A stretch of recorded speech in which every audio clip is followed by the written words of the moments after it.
We're going to cover two related topics in this episode. The first will look at how some indicators exhibit lagging characteristics, while others are more leading in nature. But what does this mean, and what are the implications of using each of them? Well, actually, each has its own pros and cons. All will be revealed later. Next, we're going to look into a related topic, which is that of using different types of moving average. In particular, we'll look at the simple, exponential, and Kaufman adaptive moving averages. So stay tuned.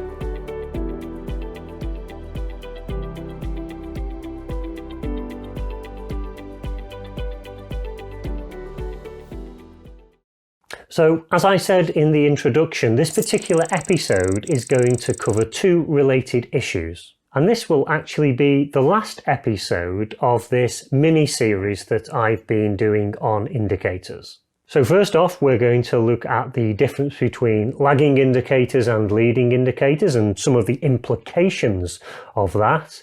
And then secondly, look at some of the different moving averages that are available for us to use. And in particular, we'll be looking at the behavior of those and also the different ways in which they can be utilized. So let's make a start. So whether an indicator is classified as a leading or lagging indicator, of course, depends on the type of calculation that's used in order to produce that indicator. Now, it definitely is not the case that one of these is better than the other. Quite the opposite. And each will exhibit its own pros and its own cons. And it really depends on why you're using the indicator in the first place as to which one is going to suit your needs best. So let's take a look at a real example. Here in the top of the chart, we have a moving average, which is generally classified as a lagging indicator. So it lags the price action. And this, of course, is because at any point in time when that calculation is performed, it's always looking at past data and averaging that data out. Whereas at the bottom of the screen, we have the stochastic indicator. Now, this is an oscillator, and typically these are more in the category of leading indicators.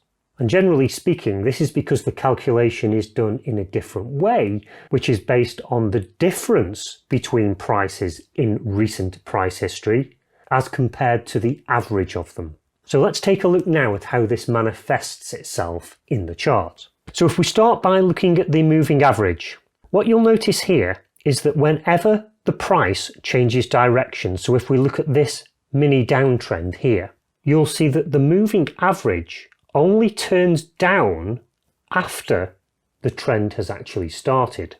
And this is because of its lagging nature. And then likewise here, when the trend ends and a trend starts in the opposite direction, the indicator turns up after the event. Now let's compare that with the stochastic. Here you'll notice that the stochastic is at its highest level at approximately the same time as the price is at its peak. And then as the price begins to come down, so does the indicator.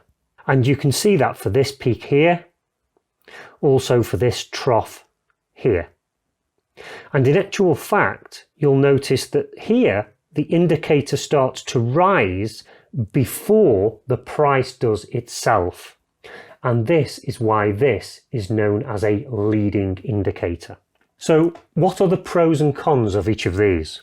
Well, firstly, if your system requires some level of confirmation that the trend actually has started, then that's where lagging indicators shine.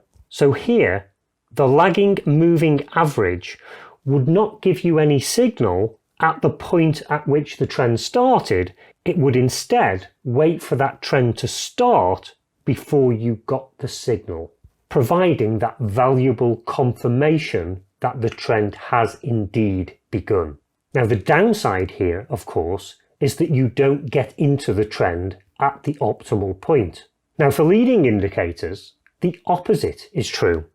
Here, if you were acting on signals from this oscillator changing direction, this would get you in very close to the beginning of the trend. However, this has a major downside in that it doesn't give you any confirmation that the trend has actually started.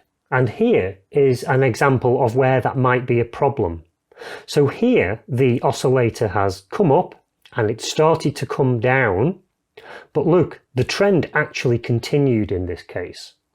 And so the oscillator oscillated around in this overbought region. So if you acted on the first signal, let's say a crossover into neutral territory, that would have happened here. And as you can see, the trend would then have gone against you before it eventually turned the other way. So the advantage of leading indicators are that they get you into trends earlier, but with that major disadvantage that you don't get the confirmation. So as I said before, the choice is yours to make based on what you think you need to achieve in order to extract the edge from the premise that you've decided on for your trading system. Now, in reality, of course, it isn't quite so black and white as this. So it's not that all indicators will be lagging indicators to the same degree, and it's not that all leading indicators will be leading indicators to the same degree. So let's now take a look at 3 different types of moving average, all of which have different lagging characteristics. So up until this point, I haven't really distinguished between the different types of moving average, but there are, of course, many different types, and each of these will exhibit its own characteristics. And that's good, because it means we can achieve different objectives by choosing the most appropriate one. And the 3 that I'm going to look at today are the SMA, or the simple moving average, the EMA, or exponential version, and the KAMA, which is the Kaufman adaptive moving average. And this third one actually adapts to the cycles within the market, and adapts also to how quickly the market is moving. So let's take a look at these now in order. So firstly, the simple moving average, and this is purely an equally weighted average over the previous number of periods. And as we saw in the previous example, this is a lagging indicator. So you can see that here, as the price hits this peak and then starts to downtrend again, the moving average doesn't actually react to that until some time later. Now let's compare this to the alternative calculation of an exponential moving average. So let's take a look at some of the differences here. Now these are both based on 50 periods, but as you can see, the exponential moving average is more reactive to price changes. So in the central region here, you'll notice that this turns down long before the simple moving average turns down. And equally, when the direction changes down here, you'll notice that it starts to turn up more quickly than the simple version. Now, there's another interesting point worthy of note here, and that is where the price crosses the moving average. With an exponential moving average, the price always crosses the line at the point that the line turns. So as you can see, this red bar here come through the line, that will be the point at which the exponential moving average actually turned down. Whereas that's clearly not the case for the simple moving average. Here, the price crossed that, but the simple moving average continued to go up for a while before it turned down. Now, in terms of use cases for moving averages, this actually gives us another option. If we're using a simple moving average, then the price crossing that moving average can be used as an additional trigger point, in addition to the simple moving average changing direction. But of course, when you're looking at an exponential moving average, there's no point in that because they're both occurring at the same time. Now, another point worthy of note here is that with the exponential moving average, the price can cross that and cause the moving average to turn down. But if the price then recedes back, by the time the bar has closed, the indicator will not have changed direction. So it has to be a bar that crosses the indicator and closes on the other side that initiates that change in direction. And these are all things that you're going to need to consider when you start to formulate the rules of your trading strategy. So let's now look at the third type of moving average, which is the Kaufman adaptive moving average. Now this is a really interesting one. And because of the underlying calculation here, it actually looks at how quickly the market is moving to decide how quickly that moving average will follow the price, which is why you tend to get this rather square behavior to the blue line that you see here. So while the price is going up and down in this mini trading range, the Kaufman moving average stops reacting to the price in the same way, and it flattens out here. But then as soon as it detects that the price is moving away, it very quickly speeds up and chases the price down. So as you can see here, it was actually lagging the price more than the simple and the exponential.